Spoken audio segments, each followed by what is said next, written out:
Everybody, how's it going? This is Ida May Bond of LightCycleAstrology.com. Today we are talking about Mars's upcoming station to turn direct that is happening January the 12th, 2023 here. So back on October the 31st is when Mars stationed to turn retrograde at about 25 degrees of Gemini. And by December the 7th, 2022, Mars reached the halfway point at about 16 degrees of Gemini. By this coming Thursday, January the 12th, 2023, Mars stations to turn direct at about 8 degrees of Gemini. So that was the span between 25 back to 8 degrees of the sign. This took about 10 weeks and 4 days for this whole retrograde process to go through. Now, I actually want to share with you guys a demonstration of the astronomy here through my astronomy program, Starry Night Pro, because this is just really, really fun to look at. Now, right off the bat, as I zoom out here, you can see Mars is in the middle, and you're going to see the star constellation of Taurus. So don't worry about that. I know what you're saying. You're saying, well, Eden, you said that, this is taking place in the sign of Gemini, and it is, but this has to do with the precession of the equinoxes, where the symbolism of astrology is derived by the alternation of light and dark that is what we get as we travel through different seasons on the planet. Those seasons are fixed to the time that the springtime starts, that takes us out of the winter around March 21st or so. But ever since about 2,000 years ago, the pole, the Earth's axis, or the Earth's pole, has been wobbling. The Earth wobbles and it precesses about every 26,000 years backwards. So the alignment of the actual stars and constellations to the alignment of the seasons of the planet actually gets misaligned and it wobbles backwards. So 2,000 years ago, you would have seen Mars going through the constellation of Gemini right now, but because of the wobble, we actually see it about 30 degrees behind that. So this is an interesting thing too, that one difference between Vedic or Indian astrology is that the Vedic astrologers fixed their astrological symbolism to the constellational stars. And the difference between the Hellenistic Western astrologers is that they kept the symbolism fixed to the alternation of light and dark as it's correlated to the seasons and the springtime marker. So that's just an aside. So don't worry about the fact that you're seeing Taurus here. That isn't what we're looking at for Mars retrograde in the sign of Gemini, but I know it's confusing. So I just wanted to address that real quick. But anyway, if we go back to this last solstice, December the 21st, 2022, I'm going to zoom in here. So what we're going to look at is Mars is actually going to be going from, it's sort of going, the background stars are going to be moving up towards the top of the screen, and Mars is essentially going to be moving, from east to west, or you can see here, it's going to head towards the Pleiades right here. So watch the background stars or whatever you want. You can look at Aldebaran here too, which is one of the fixed stars in astrology, the bull's eye that we get for Taurus, the bull. That's where that expression comes from. But anyway, watch the background stars with Mars as I go forward now by days, December 21st, 22nd, 23rd, 24th. You can see Mars. I'm going to do it kind of fast so you can get the flow of the motion here. There goes the moon. Now look, January, Mars begins to slow down, and look, between about January 11th and January 14th, we get Mars actually beginning to go the other direction now. So I'll do it again. You can see, even if I do it reverse time order. So here we are, we're back in December, and Mars is clipping by here. boom, right around January 12th. There is no movement on the 12th. It's kind of just coming around here. And by the 14th, 15th, 16th, 20, we're starting to move forward again, away from the Pleiades and back through the ecliptic. One thing that is really interesting is I noticed this as I was doing this earlier. Look at this comet, ZTF C/2022 E3 comes by and swoops by Mars right around February the 11th here. I think that's really cool. I'm actually I want to try to see if I notice anything astrologically that happens with a comet going by this moment. I don't know if that could be interpreted in any kind of astrological way, but I do think it's an interesting sign, as it were. This comet goes by. Actually, real quick here, let me show you this article on Wikipedia I pulled up here where it talks about this comet C/2022 E3 ZTF. So it was discovered by Zwicky Transient Facility on March 2nd, 2022. So we haven't known about this very long. But anyway, it kind of tells you a little bit about it here. Expected to get brighter than magnitude 6 and thus become visible to the naked eye. That's pretty interesting. And it's right around this time, January 12th. Look at that. Reaches perihelion on January 12th. That's exactly when Mars turns retrograde. I just think that's interesting. It's really nothing to do with this video, but I just thought that was kind of cool. It was kind of a cool aside, as it were. Anyhow, so that's how you can see the motion through the ecliptic. Now, what is actually happening? I've talked about this before when I've demonstrated these astronomy programs and retrogrades happening, but I've talked about it before with inner planets from us, Mercury and Venus.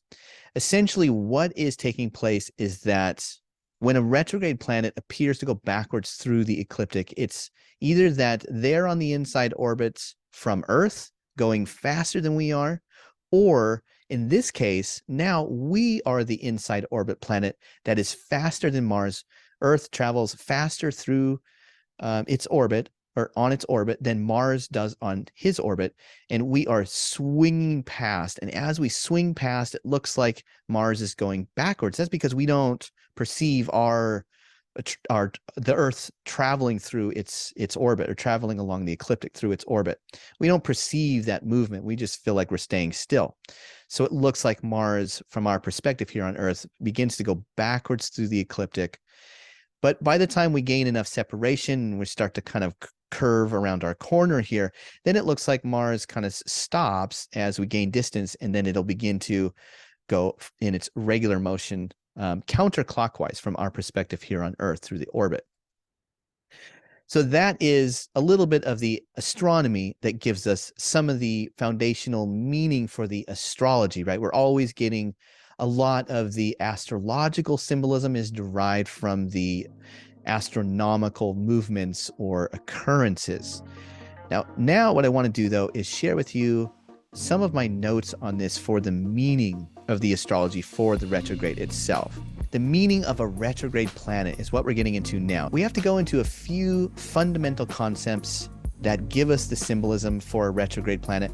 One of the big ones is primary motion. If you haven't heard me talk about this, or other astrologers talk about this, primary motion is the spinning of the Earth, right? The Earth spins constantly. This carries everything from the east overhead, and it's setting into the west. Every day, things rise in the east, and they culminate overhead, and they set in the west. All the planets, all the stars, the moon, everything. Now, in the ancient world, I should say, the ancient philosophers thought that anything that was constant or unchanging had this correlation or connection to God or Godhead, or the highest divine cosmic realm of existence. It was eternal. It was unchanging. It was the things that changed that seemed to be less divine. If something was born and then was affected by the withering forces of nature and then eventually passed away, that was where you get the sense of fortune or fate or karma, where things are sort of being exposed to nature, to time, to the cosmic forces. And because we weren't lasting forever and being unchanging, this was thought to be a bit more lower in cosmic divinity, if you will. That is where we get fate and fortune. Now, what normally happens with planets is normally planets are cutting against the grain of the spinning Earth. So if the Earth is spinning in such a way that causes everything to rise in the east, culminate overhead, and then set in the west, and this happens every day, nonstop, eon after eon, when you go outside at night, if you watch the planets night after night, if you go out at 10:30 p.m. every single night and you're lucky to have clear skies, right now you could see Mars, high in the sky. After a while, you will notice that Mars moves or progresses from the west towards the east through the ecliptic against the background stars. That's what we just saw in the demonstration. So because planets were essentially cutting against the eternal grain, it was thought that planets were a lot like us down here on Earth. They had free will to struggle against the cosmic order of nature, or the all-pervasive effects of time and cosmic divinity and motion and the direction of entropy, if you take my meaning here. So for instance, if you're born and you don't struggle against time, against the forces of nature, if you were just a worm, you were just born and you just did nothing, you never ate, what would happen? Well, you would essentially just die, right? So planets struggling and going against the grain of this motion was called the secondary motion of planets. And it was likened to free will, struggle, trying to enact your own personal fate or karma, taking certain things into your own hands, where you could struggle against the cosmic forces and make your own will and way through life.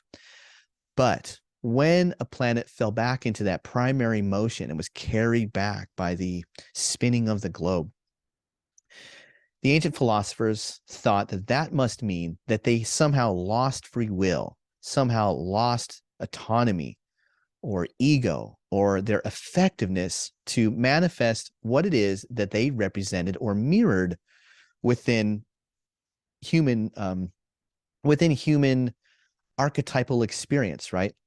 For instance, Mars represents the struggle to survive, that visceral struggle. Sometimes we have to take up the sword and defend our right to live, or defend the right of our family or the people we love. We might have to sacrifice. We might have to even become martyr, a word that is connected to Mars, martyr and Mars. So Mars is archetypally, symbolically relating to our very fundamental right and will to survive against tyranny or against oppression or against the sometimes brutal and cruel nature of just existing in the first place, against time, age, hunger, gravity, weight, fighting. All of these things sometimes are necessary. We can't just be a worm and just be like, it would be nice. We can't just be a worm and go with the flow to such a point that we essentially starve to death and nothing ever happens. If we want to make our way and meet our own destiny to some degree, we need Mars. We need Mars to stand up for what we want, to take action, to be bold, to be brave. So when we think about Mars going retrograde, like it has been over the last 10 weeks or so, and any planet for that matter, when a planet falls back into that primary motion and is carried back by the spinning of the Earth, it was thought to be ineffectual or weak. So the ancient astrologers used words like ineffectual, weak, stepping backwards. It's as if there is a surrendering of free will, a surrendering of ego or willpower, or it represented symbolically that that planet would not be able to bring about its own natural significations within the archetypal construct.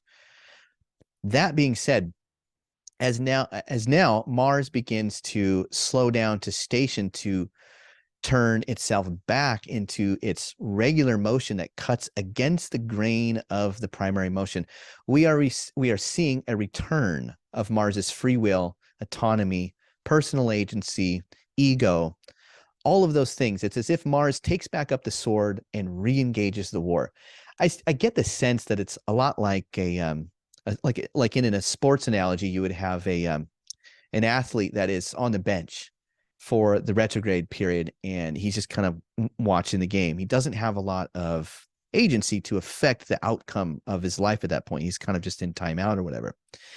And then one day coach says, number 9, get back in there.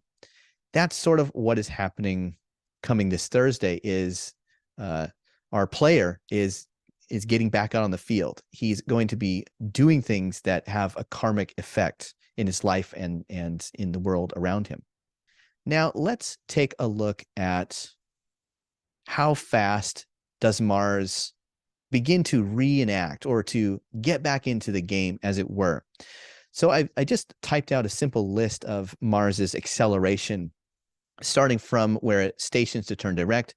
On January the 13th, Mars has moved 1 arc minute in the sky. The 14th, it's moved 1 arc minute. From January 14th to January 15th, Mars has moved about 2 arc minutes. So interesting, you can see there's an exponential increase of speed here. By January the 17th, Mars has moved 4 arc minutes in the sky. And you can see so on and so forth. Mars is speeding up here. Now, by about February the 3rd, Mars is now going at a clip that is about 14 arc minutes in the sky, which is approximately 1/4 of a degree. But by March the 31st, Mars is now cruising at about 30 arc minutes, or about half of 1 degree in the sky. That's really where Mars mostly averages during forward motion, is this average, like 30. Sometimes Mars goes really, really fast and gets up to 40 arc minutes. But normally Mars is considered at full speed when he's going about 30 arc minutes, or about half a degree every day through the zodiac. That is what Mars is doing when he's considered to be running at full speed here. So this symbolism of Mars re-engaging, it doesn't happen instantly. There's a sense in which you do feel like there is a sea change, right? But the actual momentum of whatever it is that you're enacting takes sort of time to get up to speed and until it's barreling down the tracks at full speed. So that takes about 2 months where we see Mars getting up to full speed now and traveling back through those retrograde degrees in the zodiac. Let's pull up the real-time clock now and get a look at the chart. And there we can see that Mars has got that little s notation by it, which means that it's stationing to turn direct. But we also look to Mercury in the chart because Mars is traveling through one of Mercury's signs. Now, Mercury is retrograde, and by a few days after Mars turns direct, by about the 15th, we see that there begins to be about 15 or 16 degrees of separation from the sun and Mercury. So Mercury's trying to escape from under the beams of the sun. He's reborn now as the morning star. So if you go out and you watch the sunrise and you have a very clear sky, you might actually begin at this time to once again see the light of Mercury as a star. Now, a couple of days later, by the 18th, we see that Mercury then also gets this little S notation, which means that Mercury is now stationing to also turn direct. So this is a good thing. So this is the theme. We see Mars slowly getting up to speed over the next couple of months, retracing some of those degrees in the sign of Gemini that he had moved backwards through. And while that is happening, we also see that essentially what we're looking for is we're looking for Mercury to get reception to Gemini. And in order for that to happen, Mercury has to first, begin moving forward again, which happens on January 18th. Now, we want to see a couple of things happen. we want to see Mercury move into Aquarius because Aquarius can see the temple of Gemini by trine, but Capricorn only sees Cancer by opposition, the whole sign of Cancer by opposition. From Capricorn, excuse me, Mercury can see the whole sign of Taurus and Virgo by trine, the whole sign of Aries and Libra by square, and the whole sign of Pisces and Scorpio by sextile. So anywhere else from Capricorn, there is no visibility. It's like a blind spot. So Gemini, Leo, Sagittarius, and Aquarius are all in the blind spot to any planet traveling through the sign of Capricorn. What that means is that there won't particularly be maybe some of the resources that Mars needs until Mercury gets into visual reception. It's like being out of communication with a host that you rely on to get things that you need. So let's say you want to start let's say you're learning how to rollerblade like I am right now. It's actually a pretty good example. It might take me practicing doing this until the time that Mercury ingresses into Aquarius, where I feel like I totally have the movement or the mercurial sense of intuitiveness or rational understanding, or I've just had enough practice at it. I've gained enough skill at it. That's the timing here. When Mercury moves into Aquarius, that's sort of the timing where there is some link to Mars in Mercury's temple of Gemini that seems to complete a little more the picture of what Mars is trying to accomplish right now, especially as Mars is still trying to pick up speed in the interim. So let me get rid of all these lines here. And when does that happen? Well, we see by January the 29th now. One interesting thing is the sun jumps into Aquarius and first goes through that degree-based trine. By about January 19th, there's a sun making the degree-based trine. So that is going to empower Mars. It's going to give Mars some vitality over that a couple of days surrounding the 29th. But then what we're really looking for is by February 11th. Remember, this is when we saw that comet going by Mars too, which is really, that actually, I'm starting to think there might be something to that whole thing. But one interesting thing is Mercury does have to travel past Pluto. Pluto is sort of the gateway into Aquarius here. So there might be a little bit of an intensity right there. But we're going to see that by February 11th, there we go.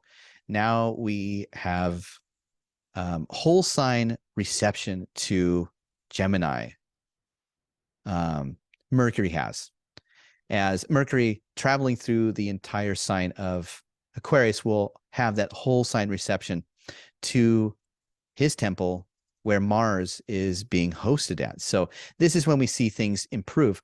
Now, if we keep going forward a few more days by February the 20th here, we're actually going to watch Mercury move into a degree-based trine to Mars. And that's really where I'm feeling like the high point of the near future as regards to Mars initiating things and picking up momentum and really starting to be able to affect some of the outcomes in a Mars-like way. If you're starting something, if you're really starting to do something well, this is the time where I think that you're sort of in the sweet spot about February 20th here. Now, from there, sadly though, the way it always is in life, isn't it, is that things go up and they come down, because by February the 26th, we start to go into a little bit more of a not so great of a situation. We start to see, that Mercury again moves under the beams of the sun, this time in forward motion. And this is going to represent that things are starting to get frazzled a little bit, especially as Mercury has to transit by Saturn in the sky. There might be some limitations of what you can think of or how you can communicate that's being a little bit frazzled by the sun. Now, the sun is in Pisces and Mercury is on his way to becoming a planet in depression as he enters Pisces. And it's interesting that he has to transit past, well, first he has to transit past Pluto, then he hits a sweet spot, then he has to transit past Saturn, a planet that was connected to melancholic genius, and then into the sign of Pisces, where he's said to be fallen or depressed. And as he does so, he even has to go under the beams and become invisible again. So you can see by degrees, Mercury begins to go through a little bit of a tough time here. And that really starts to take place around by March 3rd here. We see that Mercury enters Pisces, now is in the sign of his contrariety, or detriment, as it sometimes is referred to, and also the sign of his depression or fall. And you get this sense that Mercury is falling further and further under the beams. There goes Saturn into Pisces. And then we eventually see what transpires is a pretty intense moment sometime around the March the 26th, just before the sun enters Aries, which is the spring equinox moment. We see an incredible lineup where we have the sun, Mercury, and Neptune all at 25 degrees. And what are they all doing? They're all ganging up here on Mars. They're just ganging up on him by this dominant square back to 25 degrees of Gemini, where Mars is. So Mars is now almost at full speed. And now he encounters quite a bit of tension from some of these other planets. Anyway, that is further down the road. We will definitely get into that as time goes on, because that's going to be a really important transit. But suffice it to say, right now, this is the direction in which we're headed. We sort of are building up to a nice peak, but it takes a little while for steam to be built up. But that's pretty much what I got for the return of Mars into battle mode, into action, going direct. Thank you so much, everybody, for watching. Please like, share, and subscribe on the video. My goal is to grow the channel as much as I can over the next year and bring astrology out from this channel to people, because it is a wonderful way to watch the context of our lives unfold through the spiritual symbolism of astrology. Thanks so much for watching. I'll be back tomorrow with another video, and take care, everybody. See you soon. Bye.